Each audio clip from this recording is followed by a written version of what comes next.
नमस्कार दोस्तों, आपका स्वागत है आपके चैनल एग्जाम्पनीशिया में। तो दोस्तों, जीके सीरीज का आज हमारा पार्ट 3 है। आज हम इस पार्ट में एक टॉपिक को पूरी तरीके से ख़त्म करेंगे और अपनी जीके सीरीज को पूरा करेंगे। इसी तरह से अगले पार्ट में एक नए टॉपिक को लेके आएंगे और पूरा ख़त्म करेंगे और अपनी जीके सीरीज को साथ में ख़त्म करेंगे। तो आज हमने ऋग्वेद लिया है और साथ में हमारी जीके सीरीज है। अगर हम बात करें ऋग्वेद की, तो इसकी भाषा कौन सी है दोस्तों? संस्कृत। किस भाषा में लिखा गया है? तो संस्कृत में लिखा गया है। पठन पाठन इसको पढ़ने वाले कौन है? तो होत्र होते हैं। प्राचीनतम वेद है। कौन सा वेद है? ये सबसे प्राचीनतम वेद है। इसमें मंडल कितने हैं? 10 मंडल है। उसमें इंपॉर्टेंट कुछ मंडल है।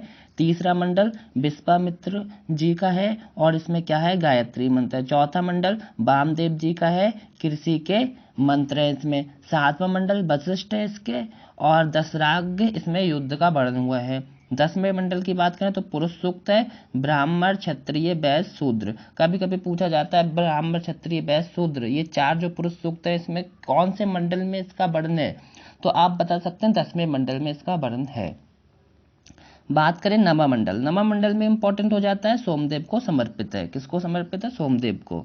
अगर हम बात करें सबसे पुराने मंडल कौन से हैं दोस्तों, तो 2 से जो 7 मंडल है ना, 2 3 4 5 6 7, ये जो मंडल है ये सबसे पुराने मंडल है। ये क्वेश्चन भी कई बार पूछा जाता है। इसमें सूक्त कितने हैं? तो 1028 हैं, और इसमें ऋचाएँ कितनी है? तो 10,580 है। इसका उपवेद कौन सा है दोस्तों? तो आयुर्वेद है, आयुर्वेद। प्रमुख नदी इसमें कौन सी है? तो सिंधु नदी है। कौन सी है? सिंधु नदी है। भारत की पवित्र नदी कौन सी है? सरस्वती है। कौन सी है? सरस्वती है। यब को जौ कहते हैं, गोधूम को गेहूं कहते हैं, अगन्या को गाय कहते हैं, ब्रीही चावल को कहते हैं। यहाँ पे आपको ब्रीही वाला ज़्यादा याद रखना है, क्योंकि या बाकी 3 तो मोस्टली बच्चों को पता होते हैं, लेकिन ब्रीही नहीं पता होता है, चावल होता है। बात करें इसके ब्राह्मण कौन कौन से हैं, तो ऐतरेय ब्राह्मण हो गया एक कौशिकीय ब्राह्मण हो गए, ये 2 इसके ब्राह्मण हो गए।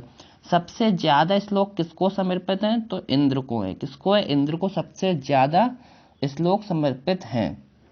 बात करें लिपि इसकी कौन सी है, तो ब्राह्मी लिपि है। कौन सी लिपि है? ब्राह्मी लिपि। भाषा हमने बता दी संस्कृत है। और 1500 बीसी से 1000 बीसी के बीच ये ऋग्वेद काल होता है। तो आइए अब शुरू करते हैं अपनी जीके सीरीज आज की। भारत में न्यूनतम ऊंचाई वाला क्षेत्र कौन सा है दोस्तों? तो कुट्टानाड जो केरल में है। कौन सा? कुट्टानाड केरल में है। अगर हम यहाँ पे दोस्तों समझो, ये कॉन्सेप्ट बहुत ज़्यादा इंपॉर्टेंट होता है, कई बार एग्जाम में पूछा जाता है। जैसे एक होता है ट्रांस हिमालय, वृद्ध हिमालय, लघु हिमालय, शिवालिक, ये 4 पार्ट हैं इसके।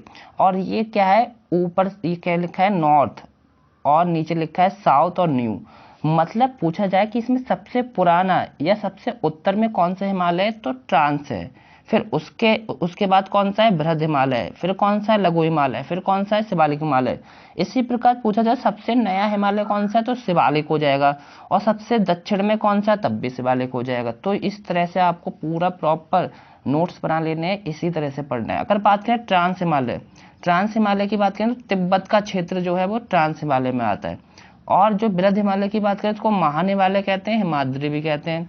और लघु हिमालय को मध्य हिमालय कहते हैं। इसमें कौन कौन सी इंपॉर्टेंट जो जो हमारी चोटियां हैं वो कौन कौन सी आती हैं, तो पीर पंजाल, पीर पंजाल हो जाती है और धौलाधर हो जाती है। पीर पंजाल तो कई बार पूछी जाती है कहाँ? ये हिमाचल प्रदेश में और जम्मू कश्मीर। तो हिमाचल प्रदेश जम्मू कश्मीर दोनों में पीर पंजाल लग जाती है।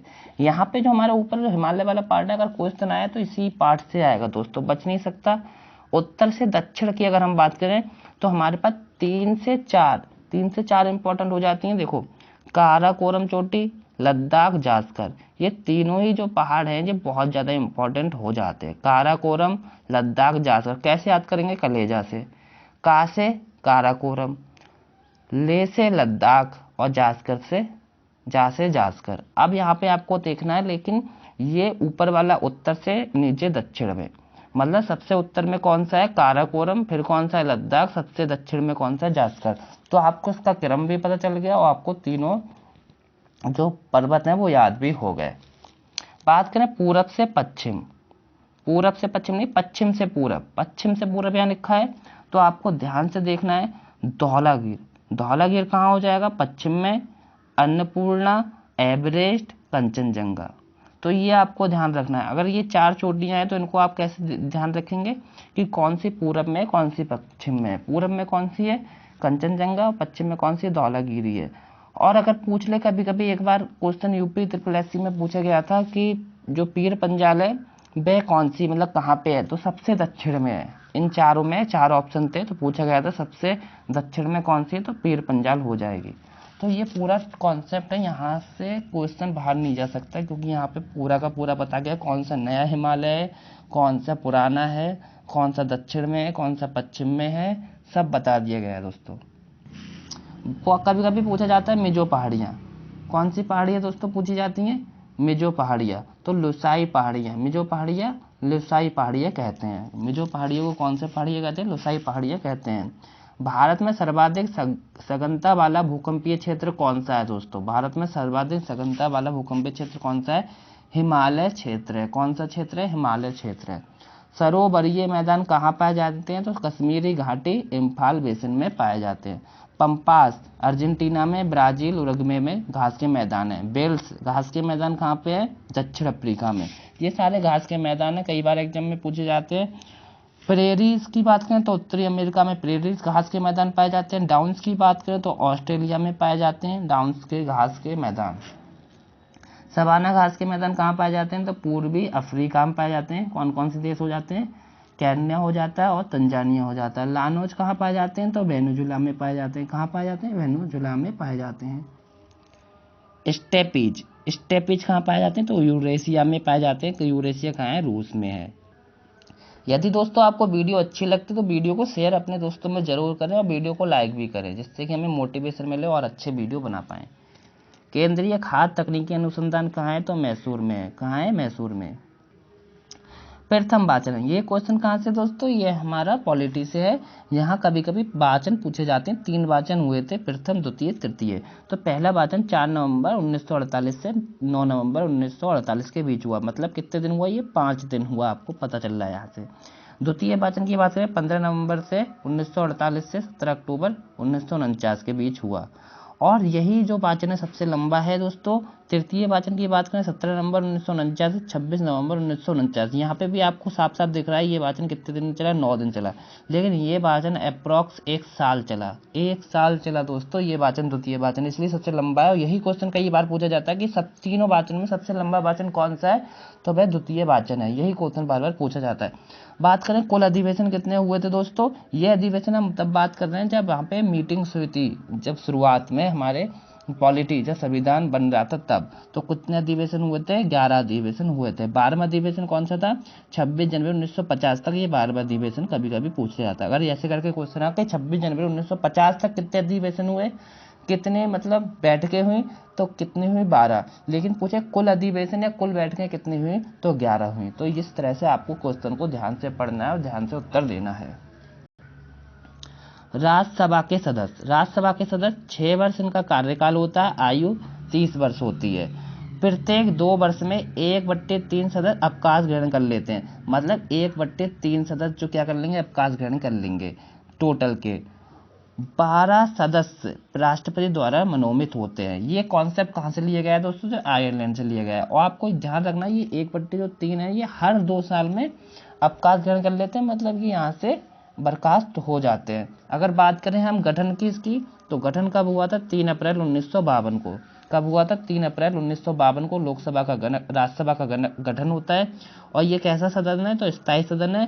अस्थायी सदन कौन सा है, तो लोकसभा, लेकिन ये स्थायी सदन है। अधिकतम संख्या इसमें कितनी हो सकती है सीटों की, तो 250। अब बात कर लेते हैं कौन से राज्य में कितनी राज्यसभा है। तो सबसे ज्यादा इंपॉर्टेंट तो हमारा उत्तर प्रदेश है। उत्तर प्रदेश में कितनी है, 31 है। कितनी है, 31 है। पश्चिम बंगाल में 16 है, तमिलनाडु में 18 है, महाराष्ट्र में 19 है, गुजरात, आंध्र प्रदेश, मध्य प्रदेश। देखो ध्यान से देखो, गुजरात, आंध्र प्रदेश, मध्य प्रदेश में कितनी कितनी है, 11 है। कर्नाटक में 12 है, राजस्थान उड़ीसा में कितनी है, 10 है, केरल में कितनी है, 9 है, असम, तेलंगाना, पंजाब में कितनी है, 7 है। तो कभी कभी ये भी क्वेश्चन पूछा जाता है कौन से राज्य में कितनी, लेकिन आपको केवल उत्तर प्रदेश वाला तो याद रखना ही रखना है। कितनी है, 31 है। भारत में संसदीय प्रणाली है क्योंकि मंत्रिपरिषद लोकसभा के प्रति उत्तरदायी है। इस क्वेश्चन को समझो, क्वेश्चन इस तरह से आएगा, भारत में संसदीय प्रणाली क्यों है, इसका क्या रीजन है? तो इसका सिंपल सा रीजन है, जो मंत्री परिषद होती है वो किसके प्रति उत्तरदायक होती है? लोकसभा के। किसके प्रति उत्तरदायित्व होती है? लोकसभा के। इसलिए हमारे यहाँ संसदीय प्रणाली है। तो सिंपल सी बात है, जहाँ किसी भी देश में अगर मंत्री परिषद लोकसभा के प्रति उत्तरदायिक है तो वो वहाँ की प्रणाली कैसी हो जाएगी? संसदीय प्रणाली हो जाएगी। जैसे हमारे यहाँ संसद होती है तो हमारी प्रणाली है, लेकिन कोई पूछे संसदीय प्रणाली क्यों है हमारे यहाँ? क्योंकि वो लोकसभा के प्रति उत्तरदायिक होती है। लोकसभा है, उसको उत्तर उसको देना पड़ता है। संसदीय शासन प्रणाली तो कहाँ कहाँ है दोस्तों? ये भारत में है हमारे, और ब्रिटेन में भी है। कहाँ? भारत और ब्रिटेन दोनों में। लेकिन यहाँ पे अंतर क्या है दोनों में? तो हमारे यहाँ स्वतंत्र न्यायपालिका है। हमारे यहाँ जो हाई कोर्ट है, न्यायपालिका है, वो कैसी है? वो स्वतंत्र है। लेकिन कमिटेड में प्रतिबद्ध है न्यायपालिका, किसके? ब्रिटेन के। मतलब वहाँ पे इनकी स्वतंत्र नहीं है, वो वहाँ की लोकसभा के हिसाब से काम होते हैं ब्रिटेन में।